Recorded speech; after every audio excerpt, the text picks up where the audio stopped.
Agora sacanagem, seu Mato, porque você Bom tá dia, falando boa coisa. tarde, boa noite, sejam bem-vindos aqui. Quem vos fala é o Wilson, diretamente do Instituto Voigt para vocês. Hoje nós vamos falar dos ossos, articulações e tecidos blandos, né? As patologias próprias. Então a gente vai repassar um pouco da anatomia, que é de interesse do sistema ósseo-mioarticular. A gente vai conhecer algumas doenças metabólicas do osso, fraturas, osteonecroses, osteomielites, neoplásias, né? Das patologias articulares mais importantes, como artroses, artrite reumatoide, artrite infecciosa, gota e espondilite anquilosante.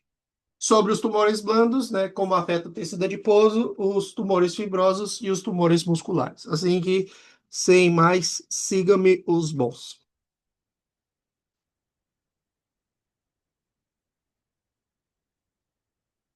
Bom, então aqui a gente já começa com um conceito importante, né? Várias coisinhas importantes aqui. Primeiro, o que é osteopenia? Osteopenia é a diminuição de massa óssea. Radiologicamente, ou seja, se trata de uma massa óssea entre 1 e 2,5 de desviação estándar por debaixo da média. O conceito de osteoporose, outro conceito importante, é uma osteopenia o suficientemente intensa como para produzir risco de fratura. Radiologicamente, a gente vai ver uma desviação óssea menor que 2,5 de desviação por debaixo da média. No raio-x, a gente vai detectar que perdeu de 30% a 40% da massa óssea, num raio-x simples. Numa biópsia, tem uma melhor estimação, raramente vai se utilizar.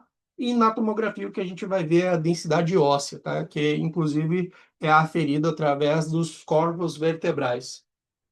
O quadro clínico, então, a gente tem fraturas vertebrais que ocorrem com frequência na região torácica e na lombar e são muito dolorosas. Esse é o quadro típico de osteoporose. O manejo terapêutico, exercício, ingesta adequada de cálcio e vitamina D, e pode ser usado o uso de bifosfonato, que vão acabar reduzindo a atividade osteoclástica, certo?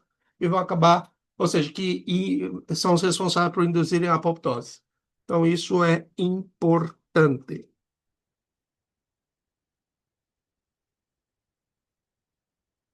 Que a gente tem que levar em consideração na osteoporose, explicando a fisiopatologia? Então, em primeiro lugar, a gente sabe que a gente tem uma diminuição dos estrógenos séricos quando eu tenho um período, quando a gente está falando de uma osteoporose relacionada à menopausa. Eu tenho aumento das concentrações de interleuquina 1, interleuquina 6 e fator de necrose tumoral. Eu tenho aumento da expressão RANK e RANK-L, e eu tenho aumento da atividade osteoclástica, tá? Isso tudo relacionado à menopausa. E ao envelhecimento, né? Parece o professor Raul, não parece? O bonequinho. Não parece?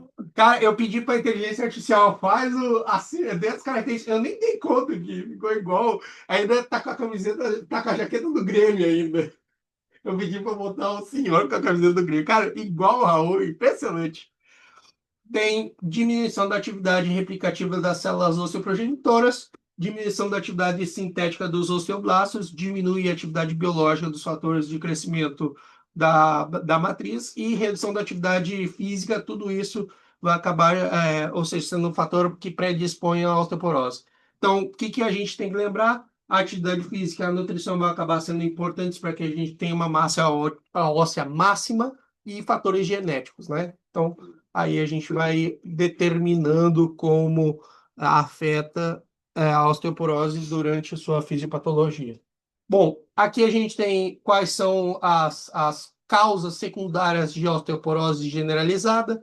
Veja que a gente tem transtornos endócrinos, ou seja, tumores hipofisários, neoplásia, carcinomatose, mieloma múltiplo, doença de Addison, diabetes tipo 1, hiperparatireoidismo, hipertireoidismo, hipotireoidismo, fatores digestivos, insuficiência hepática pode gerar osteoporose generalizada, malabsorção, malnutrição, deficiência de vitamina A, principalmente a D, né?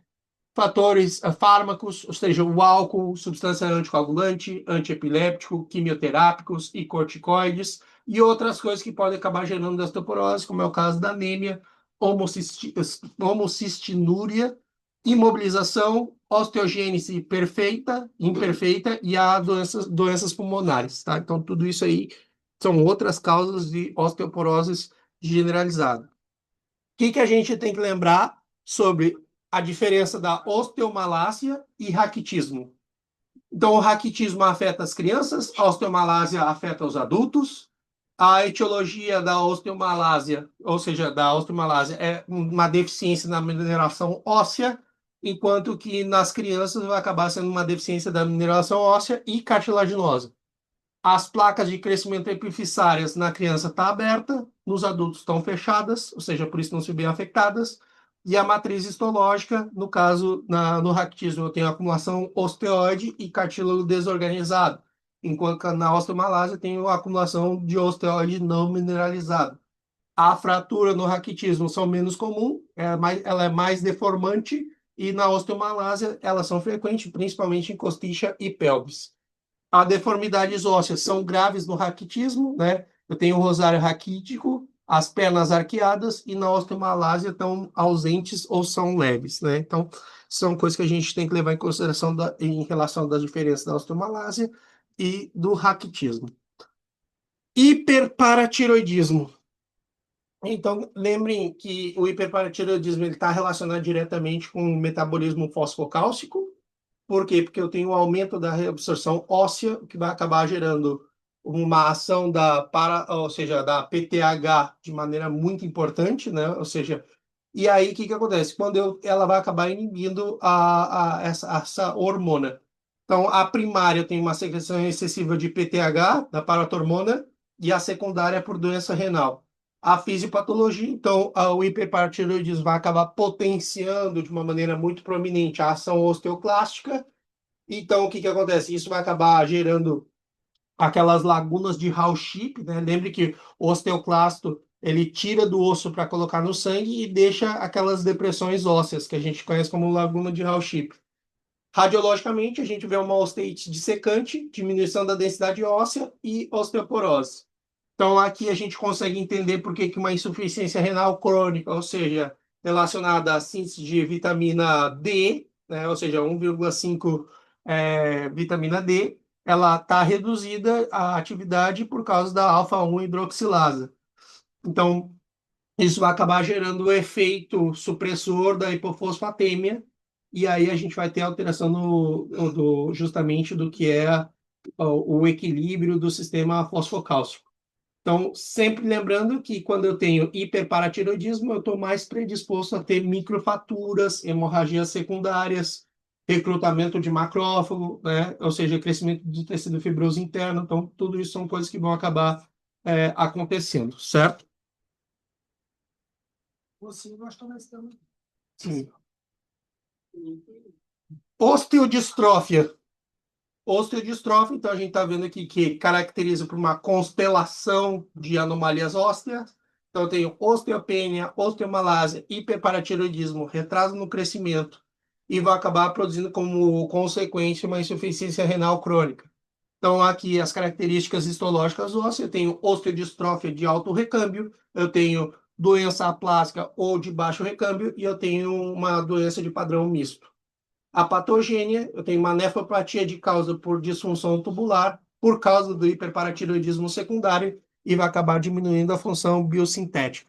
Então, aqui a gente tem a osteodistrofia.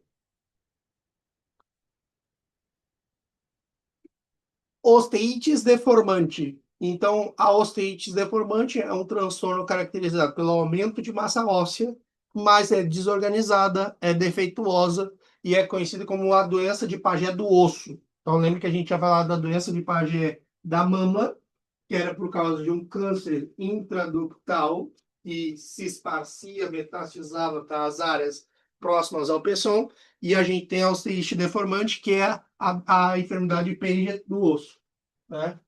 Então, ela tem três fases. Ela tem uma osteolítica inicial, depois a gente tem uma etapa mista osteoclástica, osteoblástica, e eu tenho depois, no final, o estadio osteoesclerótico, que vai ser por agotamento da função dos osteoblastos.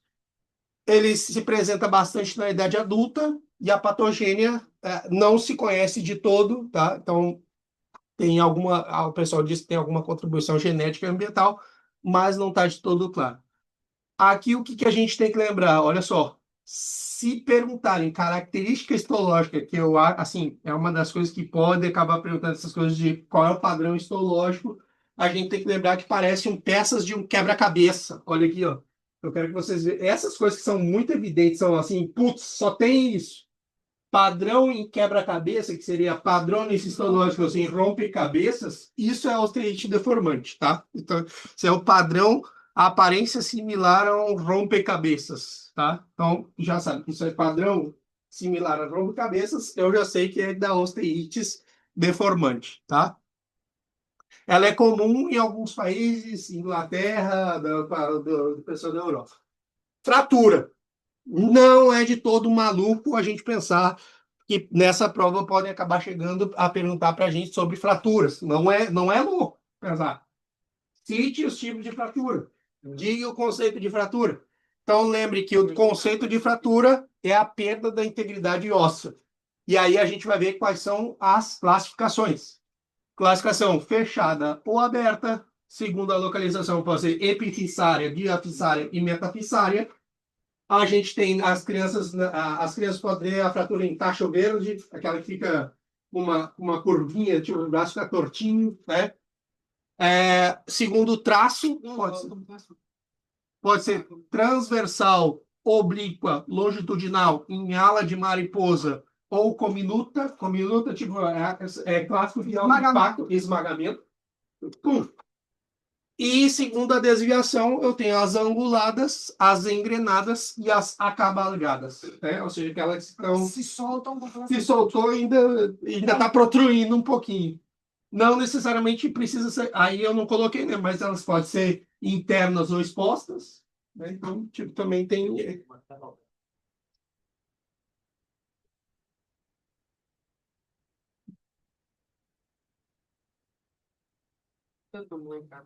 Bom,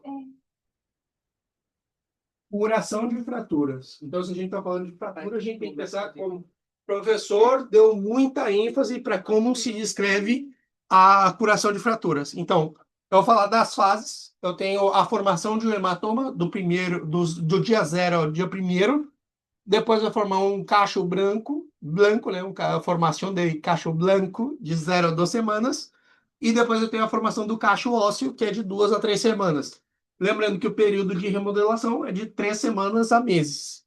E aí tem as características que, assim, eu acredito que o professor que ele vai centrar mais é que você não desenvolver cada fase, mas você mencione as fases da etapa de curação de fraturas. Aí você dizer, ó, essa e essa. Certo? Isso. Não, For- cachorro branco, cachorro Cacho branco, cacho. Ainda vou ter 1, 2, 3. Sim, porque cacho branco é como se fosse uma cartilinização temporária e depois se madura um osso. Então, é formação do hematoma, formação do cacho branco, formação do cacho ósseo e período de remodelação. São os máximos de 25 progressivos. Osteonecrose. O que a gente tem que saber sobre osteonecrose? Primeiro, quando eu tenho infarto no osso, como consequência, eu vou ter área de necrose. Então, se eu tenho infarto no osso, eu vou acabar tendo uma região de necrose que eu vou chamar osteonecrose, que pode afetar tanto a médula como a corteza. Então, as características desse infarto ou seja, são subcondrais, ou seja, tem um segmento triangular ou em forma de cuna, que é uma placa subcondral, que a gente já sabe, se tem forma de cuna, onde é que está a obstrução? No vértice do triângulo, né? Então, isso aí a gente já sabe. O cartílago, normalmente, ele pode permanecer viável graças a... Lembre que o cartílago é um dos poucos tecidos que ele é avascular. Cartílago é avascular. Então, o cartílago, ele, muitas vezes, ele não se vê afetado quando eu não tenho liego sanguíneo. Ou seja, assim, mesmo que não chegue sangue para o cartílago, está tudo certo, porque a nutrição dele não é vascular, certo? Quais são as causas mais importantes de osteonecrose? Fratura, administração de corticoides, os fatores predisponentes. Ainda coloquei na ordem aqui: abuso de álcool, tratamento com bifosfonato, a doença do tecido conectivo, pancreatite crônica, enfermidade de Gaucher, embaraço, radioterapia e crises de anemia falciforme. O que passa por essa necrose? Por isso, Uhum. sabe? Que é complicado, porque isso sempre tem que passar pela avaliação do do reumatólogo, não, do ortopedista. Assim, porque o que acontece? A gente tem o reumatólogo, o ortopedista e o traumatólogo. Isso aqui, na minha opinião, quem vai acabar analisando muitas vezes é o quê? Chega para o reumatologista, ele indica para o ortopedista, se ele não der conta, ele passa para o traumatólogo. Se não der, indica o aluno de patologia. Deve saber tudo. Se ele mandar para aluno de patologia, significa que o cara morreu. Aí, No es que lo podés cortar y soldar. É porque o problema é que depende. Depende. Mas é um ponto crítico.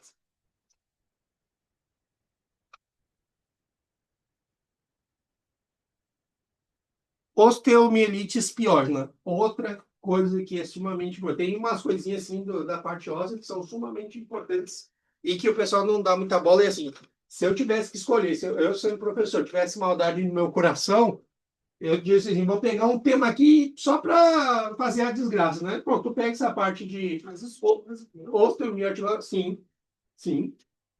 A gente tava só o que é o objetivo. Então, osteomielite espiógena quase sempre é causada por uma infecção bacteriana, ocorre disseminação hematógena ou implantação direta.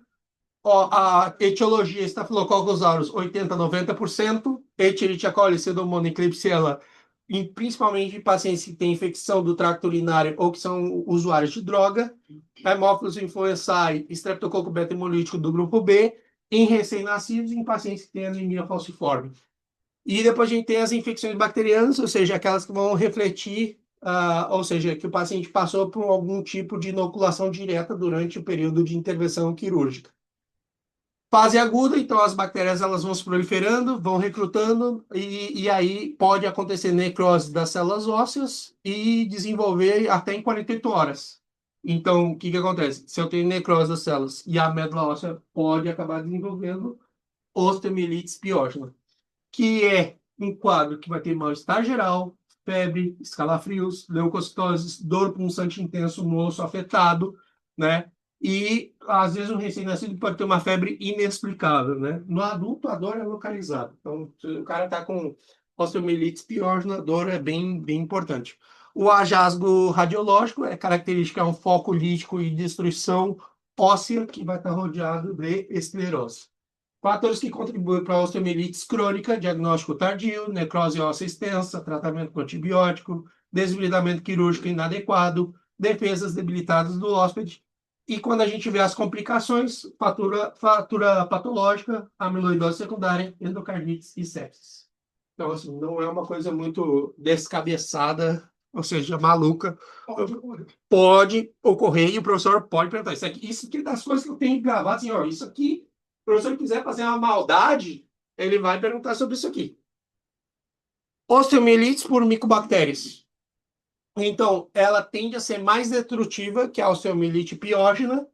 Em países de baixo ingresso, em pessoas imunodeprimidas, é mais comum ser por micobactérias. O quadro clínico é a dor localizada, febrícula, escalafrios, e aqui a gente tem perda de peso. Os hallazgos histológicos, diferente daquela outra lá, a gente vai ter o quê? Uma infecção granulomatosa. Então, aqui a gente tem que descrever o granuloma. Então, aqui, bem importante, necrose caseosa. As capas do granuloma. Aqui, qual é o padrão da osteomielite por micobactérias? Então, é uma necrose gaseosa que tem como padrão morfológico um granuloma, que aí, se quiser descrever as capas, é interessante. O que a gente tem que lembrar? Que quando eu tenho por micobactérias e é da tuberculose, a gente tem o mal de Pot, certo? Ou seja, se afetou o osso por micobactérias e é o bacilo de Koch, já sei que o nome da doença é mal de Pot. 40% dos casos da osteomielites por micobactérias, o primeiro lugar que assenta é na coluna vertebral. Tá? Então, isso também é uma coisa que a gente tem que levar em consideração. A infecção dos discos intervertebrais, né, pode acabar afetando também, e aí eu já sei que isso vai acabar comprimindo e vai acabar gerando uma escoliose da coluna, né, e alguns defeitos, ou seja, alguns déficits neurológicos. Como é que se transmite? Pode ser hematógeno ou extensão direta. A micobactéria pode transmitir no sangue, passar de um foco de uma doença visceral e ir para outro lugar. E a extensão direta é, por exemplo, eu tenho um foco pulmonar, olha só, tem uma tuberculose pulmonar, E por extensão, ela pega uma costicha, num arco costal. Ó, aí também. Então, o que eu penso? Duas coisas. Se eu tenho uma destruição, uma osteomielite de costicha, eu pergunto para esse cara, vem cá, você já teve TB pulmonar? Tive. Bom, matei o diagnóstico. Ah, eu vi ali que eu tenho gânglios, olha só, eu tenho gânglios próximos, aqueles traqueobronquiais, os que estão adjacentes à vértebra, eles têm TB, eu posso pensar, rapaz, isso aqui não é uma disseminação da TB, né? Então, coisas que eu tenho que levar em consideração. Então, a osteomielites por tuberculose, as complicações é a artrite tuberculosa, formação de senos, abscessos e amiloidose.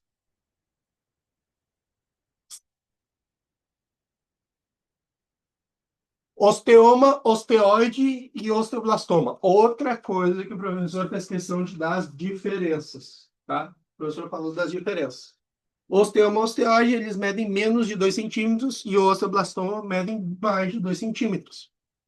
Incidência, o osteoma, osteoide em jovens adolescentes, ou seja, até 20 anos. Então, a partir de 20 anos, perdão, até 20 anos não, a partir de 20 anos. E o osteoblastoma é de 10 a 25 anos. Então, é uma proporção, inclusive, de 2:1 do sexo masculino para o feminino. Tendência de produzir no esqueleto apendicular, 50% vai afetar a corteza do fêmur ou da tíbia, no osteoma osteoide, e no osteoblastoma, a coluna posterior, lâminas e pedículos. O hallazgo radiológico do osteoma osteoide é um borde grosso do osso cortical reativo, enquanto que o osteoblastoma não induz o osso cortical reativo. Quadro clínico, dor noturno intenso. Então, dor noturno intenso, eu já sei que é o quê? Osteoma osteoide. Se eu tenho só dor, eu penso mais em osteoblastoma. Se alivia com aspirina, osteoma osteoide, sim. O osteoblastoma, não. Dê aspirina. Resolveu a dor? Osteoma osteoide. Não resolveu a dor com aspirina, já sei que é osteoblastoma. Yo te voy a decir que puse la aspirina a un niño. Entonces, ahí cagaste. Não, mas é que daí é para fazer diagnóstico. E outra, a gente não dá aspirina para criança, por quê? Porque a gente fica pensando que ele pode ter o quê? Síndrome de Rayet por una infección. Síndrome de Rayet. Então ele não pode ter um quadro viral. Se não tiver um quadro viral, então eu posso esperar ele sair do quadro viral e depois, olha, sai do Esse quadro só viral, pode a dar gente faz o aspirina. teste. Aí você só não pode dar aspirina quando ele tá em quadro viral e com febre. Sim. Tá? Então, Aí a criança lutando com nada, você pode dar por aspirina. isso, a gente tira e faz, porque tem que dar diagnóstico, né? Como é que vai fazer? Osteosarcoma. Então, obviamente, esse aqui é um tumor maligno primário do osso. Inclusive, é o tumor maligno do osso mais comum, osteosarcoma. Se perguntarem qual é o tumor maligno mais frequente do osso, é o osteosarcoma. Vejam que o comparativo que se faz do osteosarcoma é com o osteoma osteoide. Que é o que a gente vai fazer a comparação. Inclusive, deixei um quadro ali para vocês poderem ver claramente. Então, a osteosarcoma ele é mais comum em adultos maiores, ele tem uma maior predisposição, está associado com transtornos como é a doença de Paget, né? Com infartos ósseos, radioterapia, né? Ou seja, ele normalmente é o osteosarcoma secundário. Os ossos mais acometidos, ou seja, que tem maior apresentação, metafissária, os ossos largos. 50% vão acabar se encontrando na tíbia ou no fêmur, certo? Então, que vão estar próximos da rodicha, do joelho, né? Patogênia, então é um tumor que tem maior frequência, é uma placa de crescimento ósseo rápido. Porra, a Pandora já começou a peidar. Es la hora. Triângulo, então a gente tem o triângulo de Kudman, que é uma sombra que a gente vê ali, ó, entre a corteza e os extremos periósteos elevados, né? Que indica que é um tumor muito agressivo. Tá? Então, aqui, olha só, osteosarcoma é uma dor em repouso durante a noite, não associado à atividade física e não cede com AINE, enquanto que o osteoma osteoide é uma dor intensa de predomínio noturno e cede com aspirina. Então, aí a gente, com AINE, perdão, aqui cede com aspirina ou AINE. Então, aqui no osteoma osteoide não tem reação perióstica e no osteosarcoma tem reação perióstica, certo? Então, isso é bem importante. Sem metástase, se eu tenho ressecção quirúrgica, né? Isso também é importante. E 75% pode acontecer antes dos 20 anos. Condroma é o tumor benigno do cartílago hialino que se origina nos ossos de origem endocondral. Então, aqui a gente tem incidência de 20 a 50 anos, né? Olha só, essa aqui é uma radiografia que aparece um endocondroma da falange proximal do terceiro dedo do pé esquerdo. Então, aqui a gente tem o quê? De acordo com a origem, pode ser um endocondroma, se ele está dentro da cavidade medular, ou um condroma justacortical, se ele está na superfície do osso. Tumor mais frequente é o endocondroma. A lesão metafissária solitária, ou seja, é um osso tubular das mãos e dos pés, raramente tem transformação maligna, e a gente já sabe que esses tumores vão acabar, se eles podem ser numerosos e produzir deformações graves, tá? Então, eu não sei se você já viu aquelas pessoas que têm aqueles dedos, parecem monstros, né? Cheio de deformando literalmente, já viu? Se não viu, eu mando uma foto que você bota o olho, você nunca mais esquece. Radiologicamente, o endocondroma corresponde a uma região lúcida. Olha só, tá aqui, ó, para vocês poderem ver. Ó. Ó, eu falei para o Pedro ele me falar e eu tava dele falar aqui, peraí. Você confiou. Falei, não confia. Aqui, ó. Essa aqui é a região lúcida, tá? Ó, para quem tá vendo em casa. Essa aqui é a região lúcida. Então, e tem com calcificações centrais irregulares, o borde esclerótico e a corteza intacta, certo? Normalmente eles são assintomáticos. Isso aqui é um hallazgo incidental, ou seja, achou sem querer querendo. Condrossarcoma, então esse aqui é o tumor maligno produtor de cartílago. Então, aqui a gente tem, eles se subclassificam de acordo se ele é convencional, desdiferenciado, células claras, aí outro de células claras, e mesenquimatoso. A incidência, pessoas maiores de 40 anos, afeta mais homens que mulheres, e a característica aqui é que são massas dolorosas que aumentam progressivamente. Lembrando que, se é maligno, a tendência é de crescer loucamente, né? Se originam do esqueleto axial, ou seja, pelvis, ombro e costichas, e radiologicamente a gente vê o quê? A gente vê calcificações irregulares, necrose central, né? Pode acabar criando espaços quísticos, é um tumor que dissemina através da corteza, músculos adjacentes e graça circundante, né? Então, esse aqui é um tumor bem importante para a gente poder ter em conta aí que ele é um tumor que ele é expansivo e infiltrante. Sarcoma de Ewing. Quem gosta de pedir isso aqui, Monsieur Dani. Tá? Mademoiselle Dani.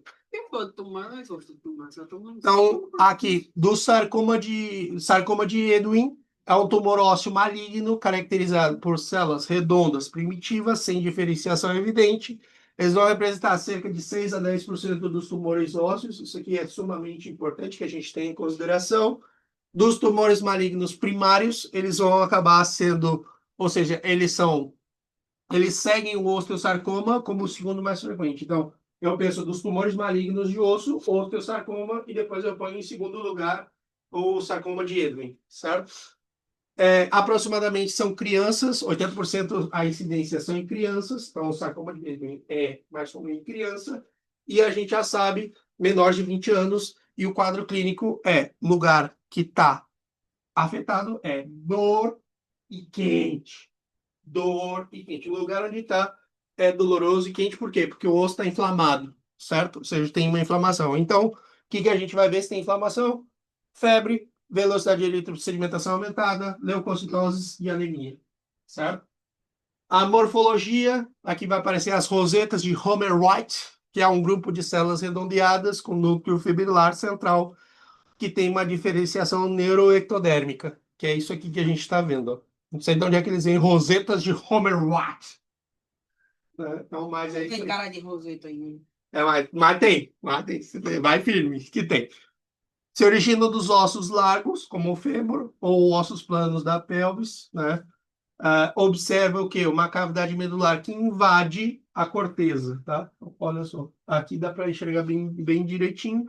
Então, radiologicamente, é um tumor lítico destrutivo que ele vai acabando com as margens, ele vai dando esse aspecto apolichado e se estende para os tecidos blandos, ou seja, moles circundantes, né? Característica é uma reação periódica que vai acabar produzindo, ou seja, e eu vou acabar gerando essas capas na pele como catáfilas de cebola.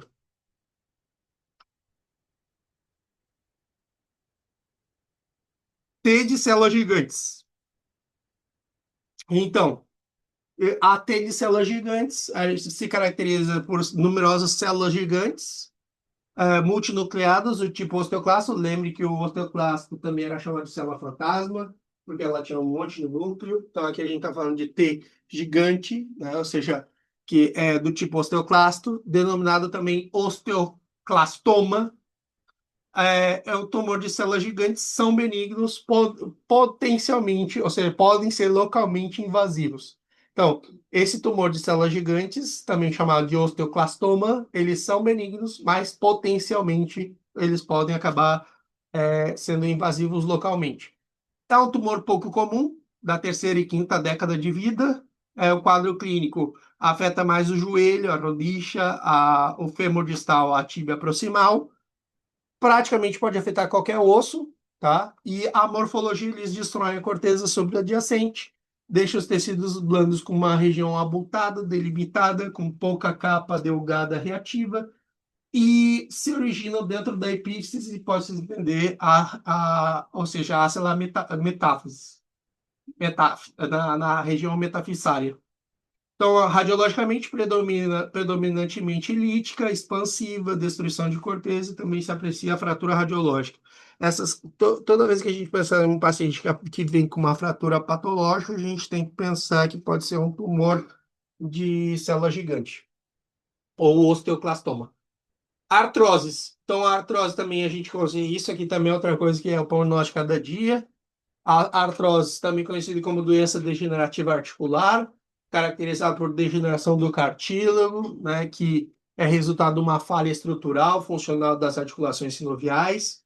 A incidência rodicha e manos, ou seja, maior frequente afetada as mulheres, e as cadeiras vão ser maior frequência vai ser afetada os homens. A gente tem a artrose idiopática primária, que afeta poucas articulações, é oligoarticular, tem características sem insidiosa, sem causa aparente, como resultado do fenômeno de envelhecimento, e a artrose secundária, que pode aparecer em indivíduos mais jovens que têm algum transtorno predisponente, ou seja, alguma coisa que predisponha a pessoa a ter artrose. Por exemplo, pode ser uma artrose traumática.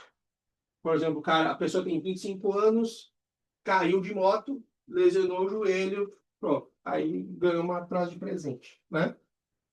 Então, a morfologia, você tem excrescências em forma de fungo, ou seja, forma de ongo, que são osteófitos. Lembre que osteófitos são aquelas projeções, né? Ou seja, no Brasil, quando é na coluna, a gente fala pata de ganso, bico de papagaio. Quando é no dedão também, tem os nomes, o povo sempre inventa um nome. Osteófitos, tá? Ou seja, que estão nas margens da superfície articular. Se originam por quê? Por estresse biomecânico, principalmente mecanismo patógeno, eles vão acabar gerando dor, né? Ou seja, que vai piorando com o uso, rigidez matutina, crepitação e limitação do rango de movimento. Então, radiologicamente, a artrose intensa, a gente vai ver o quê? Quistes radiotransparentes, ovalados, dispersos e picos de osteófitos periféricos, né? Como a gente está vendo aqui, esse bico de papagaio. A artrites reumatoide. Então, a artrite reumatoide é um transtorno autoimunitário crônico que ataca principalmente as articulações e as sinovites proliferativa e inflamatória não supurativa, mais comum na segunda e quarta década, é 3 vezes mais comum em mulheres que homens.